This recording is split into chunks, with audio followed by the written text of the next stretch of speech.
मैं हूं मोइंशेक और आप देख रहे हैं मुमरा टाइम्स। दोस्तों, पिछले दिनों देश के अंदर जो राजनीतिक घटनाएं हुई उसी के ऊपर चर्चा करने के लिए हमारे साथ शहर के चर्चित समाज सेवक राजू अंसारी साहब यहाँ पे मौजूद है। तो आइए हम उनसे बात कर रहे हैं कि पिछले दिनों जो देश के अंदर जो शर्मनाक घटनाएं हुई उस बारे में उनका क्या कहना है।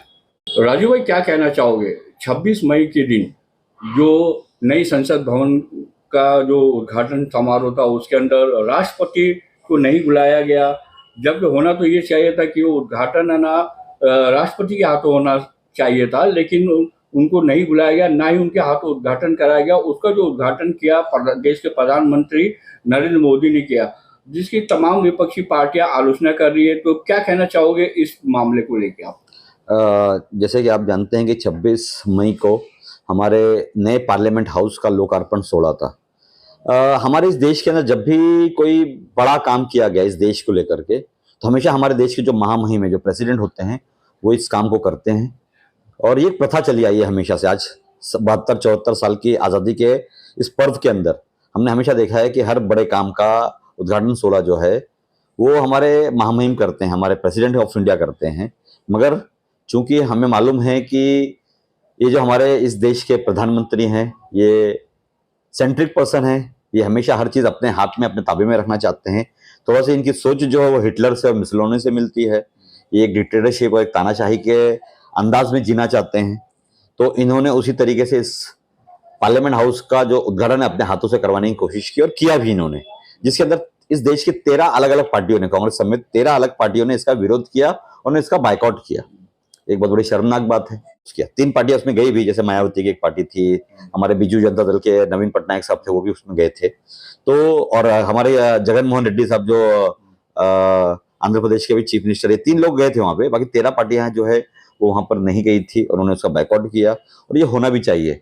कहीं ना कहीं हमें अपने इस देश के संविधान को बचाने के लिए, हमारे इस देश के जमहूरियत को बचाने के लिए हमें इनसे लड़ना पड़ेगा, इनसे टकराना पड़ेगा।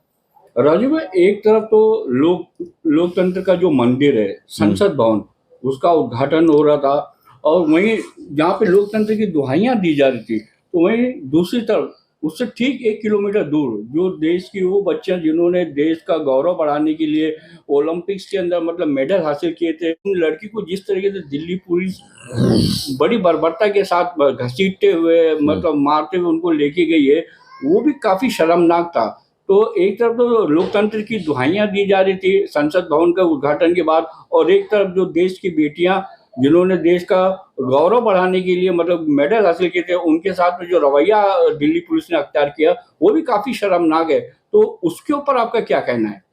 मैं क्या कहूँ, मैं आपको इतना ही कहना चाहता हूँ कि जब से ये सरकार बनी है, जब से ये सत्ता में आए, चाहे वो गुजरात के सीएम के रूप में जब 2002 में पहली मर्तबा इस देश के सामने उनका पिक्चर दिखाया गया है, या 2014 में प्रधानमंत्री के रूप में जब वो इस देश के अंदर सामने आए हैं, तो हमने एक चीज हमेशा देखी है कि औरतों की कदर करना ये कभी नहीं जानते हैं। और चूंकि एक मुसलमान समुदाय, एक विशेष समुदाय जो है हमारा, इस समुदाय के औरतों के साथ में किया जा रहा था, चाहे गुजरात राइट्स के अंदर बिल्किस बानो का केस हो, चाहे वो हमारे जो सोहराबुद्दीन है उनकी बीवी का मसला रहा हो, चाहे वो इशत जहां का मसला रहा हो, चाहे वो हमारे एहसान जाफरी साहब की जो वाइफ है, जो बेचारी दर दर ठोकरे खा करके आज भी कोर्ट के दरवाजे खटखटा रही हैं, और उनके साथ में जिस तरीके से नाइंसाफी जुल्म हो रहा था। और मैं बताऊंगा आपको कि गुजरात के राइट्स के बारे में आप जानते हो किस तरीके से प्रेग्नेंट वुमेन, एक प्रेग्नेंट औरत के पेट काट कर उनके अंदर से बच्चा निकाल कर उनको मार दिया गया था। कई जवान लड़कियों के साथ में बलात्कार किए गए थे। तो ये उनकी प्रथा है। ये हमेशा से उन्होंने ये चाहा है कि औरतों को कुचला जाए, औरतों को रोंदा जाए। और आज जो ब्रिजभूषण चरण सिंह, जो हमारे बलरामपुर के, यूपी के अंदर बलरामपुर के वो सांसद हैं, ये आज का मामला नहीं है। तकरीबन 15 से 20 सालों से कई लड़कियों ने, कई ऐसी स्पोर्ट्स वुमेन्स हैं, चाहे वो कुश्ती के अंदर हो, चाहे वो हॉकी की हो, चाहे वो टेनिस की हो, अक्सर लोगों ने उनके खिलाफ आवाजें उठाई है, मगर आवाज फौरन दबा दी गई। मगर आज चूंकि वो हरियाणा की जाटनी थी, और गीता फोगाट, उनकी जो साथ में जितनी भी औरतें हैं, लड़कियां हैं, क्योंकि वो पहले से पहलवान हैं और पहले से उनके अंदर हमेशा लड़ने का हमेशा एक शौक और ज़ौक रहा है, तो उन्होंने इस आवाज को बुलंद किया। और उस बुलंद करने के बाद में कई लोगों ने उनके साथ में उनका साथ दिया। आज आप देखेंगे, कल के पेपर में मैं पढ़ रहा था कि हरियाणा की जो खाप पंचायत है, उन खाप ने भी उनको समर्थन दे दिया है। आज हमारी महाराष्ट्र के जो एक एमपी है प्रीतम मुंडे, उन्होंने आज खुल करके उनका सपोर्ट किया है। तो धीरे धीरे ये आवाज जो है गूंजती जा रही है, धीरे धीरे आवाज ये बढ़ती जा रही है। मगर जिस तरीके से उनका ट्रीटमेंट होना चाहिए था, जिस तरीके से उनकी आवाज की सुनवाई होनी चाहिए थी, वो नहीं हो पा रही है। तो ये हमें दर्शाता है कि हमारा देश किस तरीके से तानाशाही की तरफ बढ़ रहा है, हमारा देश किस तरीके से एक हिंदू राष्ट्र की तरफ बढ़ रहा है। वो हर चीज के ऊपर पर्दा डालते चले जा रहे हैं। उनको सिर्फ एक ही चीज देखना है कि हमारा देश के अंदर किस तरीके से हमारी ताकत हमारे हाथों के अंदर रहे और इस देश के अंदर किस तरीके से हिंदू राष्ट्र है। मगर ये उनके जो मंसूबे ये कभी कामयाब नहीं होंगे। इनको हम हमेशा नाकाम करने की कोशिश करते रहें और नाकाम करते रहें। ब्रिजभूषण शरण सिंह, जिसके ऊपर मतलब बच्चियों के यौन शोषण का आरोप है, जी। एफआईआर भी दर्ज हो चुकी है। आखिर क्या वजह है कि पुलिस उसको गिरफ्तार क्यों नहीं करती है? क्यों उसको भाजपा सरकार नरेंद्र मोदी अभी तक का बचाए हुए है? आखिर उसकी गिरफ्तारी क्यों नहीं होती है? आपको अच्छी तरह से मालूम है कि जो बच्चियां थी, जो लड़कियां थी, जिन्होंने देश का गौरव बढ़ाने के लिए मतलब ओलंपिक में मेडल जीते थे उन्होंने, वो अभी 2 दिन पहले वो जो मेडल था वो गंगा के अंदर विसर्जित करने जा रहे थे। अगर वो कर दे तो इससे बड़ा दुर्भाग्य क्या होता है इस देश का? आज हमारे देश की इस मामले को लेके न केवल देश में इसकी मतलब वो हो रही है, आलोचना हो रही है, बल्कि पूरी दुनिया के अंदर लोग इसकी मतलब आलोचना कर रहे हैं। क्यों नहीं उसको गिरफ्तार किया जाता? मैं यही हमेशा हमें मेरे इंटरव्यू में बोलने की कोशिश करता हूँ। जैसे ही आपने कहा कि विसर्जन करने जा रही थी, उस विसर्जन को रोकने का काम हमारे राकेश टिकैत साहब ने किया। उन्होंने उनको आश्वासन दिया कि नहीं, हम आपके साथ में खड़े हैं और हम आपके साथ में लड़ेंगे। तो जिस तरीके से आज हरियाणा उनके साथ में खड़ा है, जिस तरीके से आज महाराष्ट्र की एक एमपी उनके साथ में खड़ी है, जिस तरीके से कांग्रेस उनके साथ में खड़ी है, जिस तरीके से और रीजनल पार्टी, चाहे वो समाजवादी हो, चाहे वो आरजेडी हो, चाहे वो हमारी और भी बहुत सारी रीजनल पार्टियां हैं जो सेक्युलरिज्म के फैब्रिक्स को जिंदा रखने की कोशिश कर रही हैं। और मैं ये समझता हूं कि जिस तरीके से आज कर्नाटक के इलेक्शंस हुए, ये दर्शाता है कि ये इस देश की जो जनता है अब वो इनके मनगढ़ंत बातों से ऊब चुकी है और इनकी जो हिडन जो इनके एजेंडेज हैं, जो इनका पर्दे के पीछे का जो एजेंडा है, वो अब लोगों के समझ में आ रहा है। ये कभी भी किसी को भी इंसाफ की बात नहीं करेंगे। इनको इस देश के अंदर इंसाफ, कानून व्यवस्था, इस देश के अंदर इकोनॉमी, जिससे उनका कोई लेना देना नहीं। अभी आप देख रहे हैं कि 8 अक्टूबर 2016 को इन्होंने नोटबंदी का ऐलान किया था और फिर उन्होंने एक नया ऐलान कर दिया कि भाई 2000 की नोट को बंद कर दिया जाएगा। तो इससे हासिल क्या हो रहा है हमारे? आज भी हमारे नोटबंदी के हमें कोई एक फायदा बता दे। हमें रघुराम राजन साहब जो हमारे आरबीआई के गवर्नर थे, उन्होंने उस टाइम पे कहा था कि it will be a blunder, एक बहुत बड़ा ब्लंडर होगा अगर हमने नोटबंदी की तो, और उसके बावजूद उसको नोटबंदी की गई। आज उसकी वजह से हमारे देश के अंदर इकोनॉमिक की क्या हालत है, हमारा जीडीपी कितनी तेजी से गिरा, -5.8 पर चला गया। किसकी वजह से गया? ये इनकी वजह से गया। लॉकडाउन के अंदर इन्होंने क्या किया, आपने देखा कि लॉकडाउन में इन्होंने किस तरीके से देश की जनता के साथ में मारपीट की, लाठीचार्ज कराया, उनको पानी पीने से रोका, उनको घर जाने से रोका, उनको सफर करने से रोका, उनको ट्रैवलिंग करने से रोकी। तो ये जो सरकार है, ये सरकार के पास कोई उद्देश्य, कोई मुद्दा, कोई मतलब इनके पास कोई विजन है ही नहीं। ये बिना विजन के काम कर रहे हैं। इनके पास सिर्फ दिमाग में एक ही कचरा भरा हुआ है, एक ही भूसा भरा हुआ है कि हमें इस देश को हिंदू राष्ट्र बनाना है। अब वो हिंदू राष्ट्र की आड़ में वो क्या कर रहा है वो हमें मालूम है। उस हिंदू राष्ट्र की आड़ के अंदर ये अदानी को, अंबानी को, मेहुल चोकसी को, ललित मोदी को, विजय माल्या को, इस तरीके के बहुत सारे लोग हैं जिनको इन्होंने करप्शन के अंदर, इनको देश के पैसे लेकर के भागने में मदद की। देश का पैसा इनके साथ में दिया जा रहा है और काम करवाया जा रहा है। तो ये चाहते ये हैं कि इस देश के अंदर सरकार तो चले, मगर देश की जो जनता है वो गरीब और त्रस्त रहे हमेशा। क्योंकि अगर गरीब जनता अगर अमीर हो जाएगी, जनता अगर खुशहाल रहेगी तो हमसे सवाल करेगी। ये अपने सामने सवाल नहीं पेश करना चाहते हैं। ये कभी नहीं चाहते कि हमारे को आम जनता सवाल करे, हम उसका जवाब दें, क्योंकि उनका जवाब है नहीं। आज आप देखें 2014 से आज तक के 9 साल, इनका भी 26 मई को हो जाएंगे पूरे। एक बार भी नरेंद्र मोदी जी ने पत्रकारों के सामने कोई परिषद ली है क्या? खुल करके किसी पत्रकार का इन्होंने जवाब दिया है क्या? तो ये कहीं ना कहीं हमें एक तानाशाही दर्शाता है। यही काम हिटलर साहब करते थे, यही काम मुसोलिनी करते थे। तो ये जो तानाशाही है, इसका एक मूल एजेंडा ये है कि हमें देश की जनता को त्रस्त रखना है, देश की जनता के सवालों का जवाब नहीं देना है, देश के अंदर लोकशाही जो है, जो डेमोक्रेसी है, जो जमहूरियत है, उसको खत्म कर देना है। एक विशेष धर्म को लेकर के चलना है और इस विशेष धर्म को लेकर के आप देख रहे हैं आज किस तरीके से मंदिरों की पूजाएं हो रही है, मंदिरों का उद्घाटन हो रहा है। ये हमारा देश नहीं चाहता। हमारा देश क्या कहता है? हमारा देश कहता है सर्वधर्म संभव, अनेकता में एकता। हमें सारे धर्म को, सारे समाज के लोगों को साथ में लेकर के चलना पड़ेगा।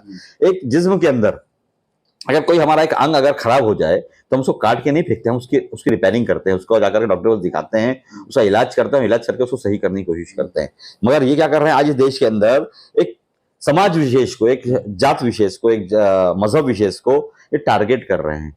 तो इससे खाली उनका ही नुकसान नहीं होगा, खाली मुसलमानों का ही नुकसान नहीं होगा, इस पूरे देश का नुकसान हो रहा है। राजू भाई, आपको नहीं लगता कि अभी कुछ महीनों के बाद जो देश के अलग अलग राज्यों में 3-4 स्टेट के अंदर जो चुनाव होने वाले विधानसभा के, और फिर लगभग 1 साल से भी कम समय रह गया है लोकसभा के चुनाव को 2024 के, आपको नहीं लगता कि जो देश में इस वक्त जो बड़े बड़े मुद्दे जो इस वक्त काफी गरमाए हुए, जैसे कि जो महिला खिलाड़ियों के यौन शोषण का मामला हो गया, और सत्यपाल मलिक जो कभी बीजेपी की पार्टी से थे, गवर्नर भी रह चुके कई स्टेट में, बीजेपी द्वारा उन्होंने गवर्नर बनाया गया था, उन्होंने भी जो पुलवामा का हमले का जो मामला, मतलब उसके जो राज खोला है, वो भी एक बहुत बड़ा मुद्दा। क्या लगता है ये जो बड़े बड़े मुद्दे जो सामने आ रहे हैं, तो इसका असर पड़ेगा आने वाले विधानसभा और लोकसभा चुनाव के ऊपर?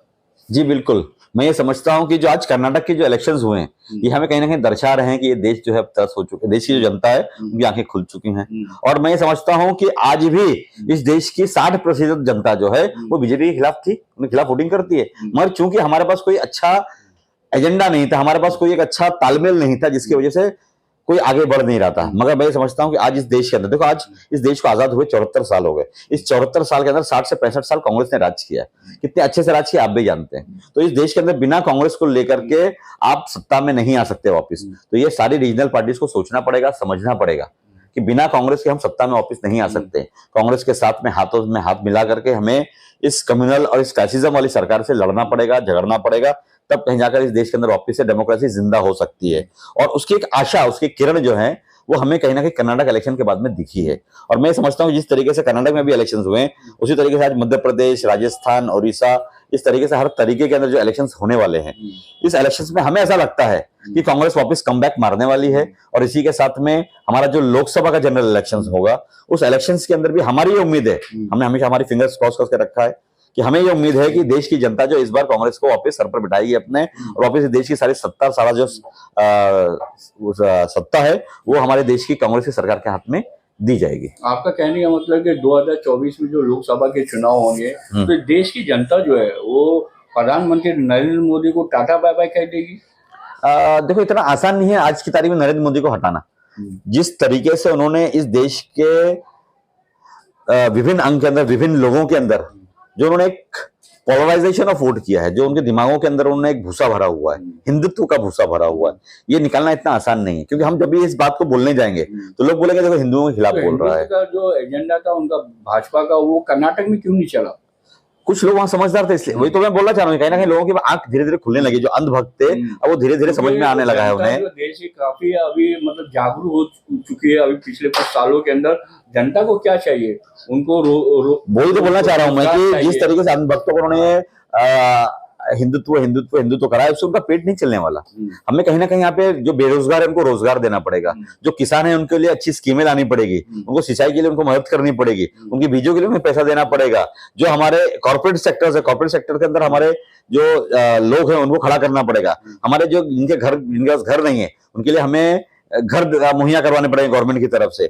इस देश के अंदर तरक्की अगर करनी है तो हमें पूरा कंप्लीट एक एजेंडा लेकर के चलना पड़ेगा। इस देश के अंदर किस तरीके से हमारा जीडीपी अच्छे से हो जाए, जिस तरीके से हमारा एफडीआई जो फॉरेन डायरेक्ट इन्वेस्टमेंट है वो किस तरीके से अच्छा हो जाए, इस देश में जिस तरीके से जो मल्टीनेशनल कंपनीज है वो किस तरीके से हमारे लोकल लोगों को काम पे मतलब रोजगार पैदा करे, ये होना चाहिए। किस तरीके से हमारा रेलवेज है, हमारे दूसरे जो गवर्नमेंट के सेक्टर्स है जिसको प्राइवेट कर दिया गया आज, उसको वापस हाथ में लेने की जरूरत है और हमारे लोगों को उधर पे काम पर लगाने की जरूरत है। ये सब करना पड़ेगा हमारे को। अगर हम ये नहीं कर पाए तो हमारे देश के अंदर बहुत सारे लोग बेरोजगारी की तरफ बढ़ते जा रहे हैं। और यही मेरे को लगता है ये बहुत बड़ा मुद्दा रहा है कर्नाटक के इलेक्शन के अंदर। लोगों को समझ में आया कि अगर हम हिंदुत्व हिंदुत्व करते रहेंगे तो हम भूखे मरेंगे, अगर हम हिंदुत्व करते रहेंगे तो हमारा देश बर्बाद होगा।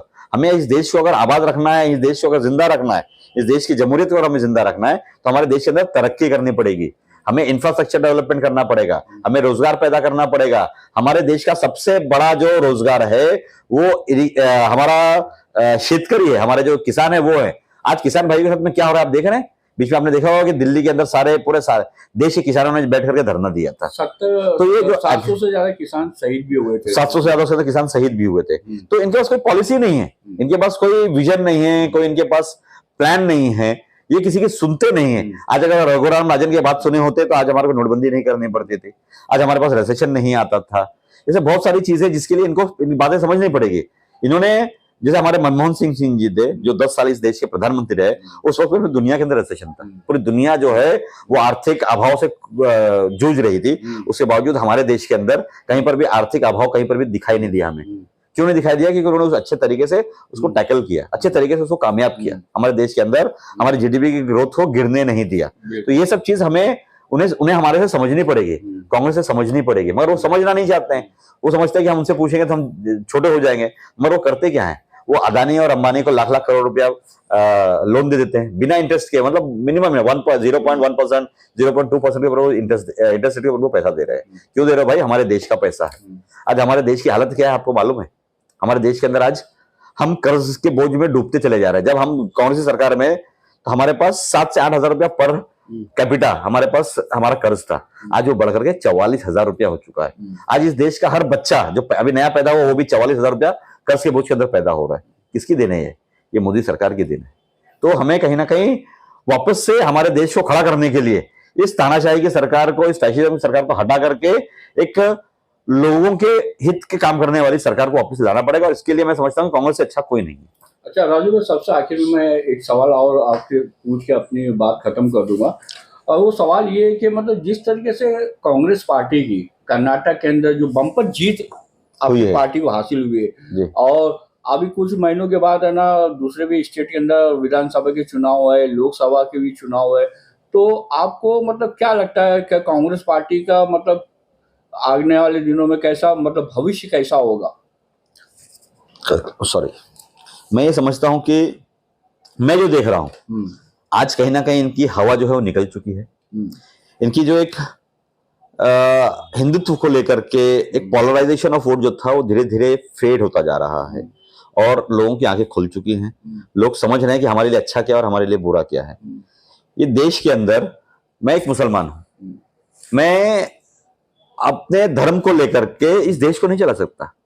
मेरा धर्म जो है मेरी मस्जिद में है, मेरा धर्म जो है मेरे घर के अंदर है, मगर जब मैं घर के बाहर निकलूंगा, मस्जिद के बाहर निकलूं, तो मुझे मेरा देश दिखता है, और मुझे देश के अंदर क्या इस देश के लिए अच्छा है और क्या बुरा है वो मैं बैठ करके देखूंगा और समझूंगा और उस काम को करने की कोशिश करूंगा। यही बात हमारे हिंदू भाइयों ने समझनी चाहिए, और समझ भी रहे हैं लोग, क्योंकि जिस तरीके से आज बम्पर जीत हमें कर्नाटक में मिली, मुझे ये लगता है कि लोगों ने ये बात समझ में आ गई है कि हमें अब बस हो गया, अब हमें इस बात को यहीं पर रोक देना चाहिए, और हमारे हित की जो सरकार है, हमारे फायदे की जो सरकार है वो हमें लानी चाहिए। और मैं आपको एक बात बता दूं कि 1947 के बाद से, जब से इस देश के अंदर कांग्रेस ने राज किया, आज तकरीबन 64 साल के आसपास कांग्रेस का राज रहा है।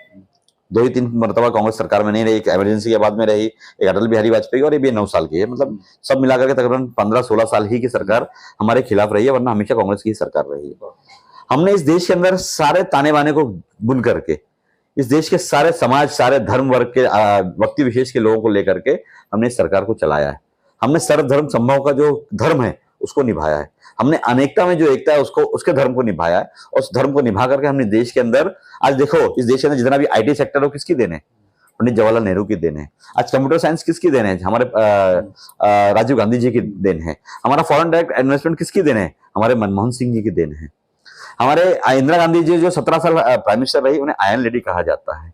पंडित जवाहरलाल नेहरू को फॉरेन कंट्री के साथ किस तरीके से व्यवहार रखने चाहिए थे, किस तरीके से उनसे ताल्लुकात रखने चाहिए थे, ये उसने दुनिया को सिखाया है। तो हमारे देश की इस कांग्रेस सरकार ने दुनिया को किस तरीके से राज करना है दुनिया को सिखाया है, मगर आज हमारे लोग नहीं समझ पा रहे। क्यों नहीं समझ पा रहे? कि हमारे दिमाग में भूसा भरा जा रहा है, हमारे दिमाग के अंदर हिंदुत्व का भूसा, धर्म के विशेष का भूसा, हमारे किसी धर्म विशेष के खिलाफ नफरत का भूसा ये भरा जा रहा है, जिसकी वजह से लोग समझ नहीं पा रहे हैं। और मैं ये समझता हूं कि अब वक्त आ गया है कि हमारे पूरे इस देश की जो 140 करोड़ जनता है वो अपनी आंख खोले और सही समझे कि हमारे लिए अच्छा क्या है और हमारे लिए बुरा क्या है।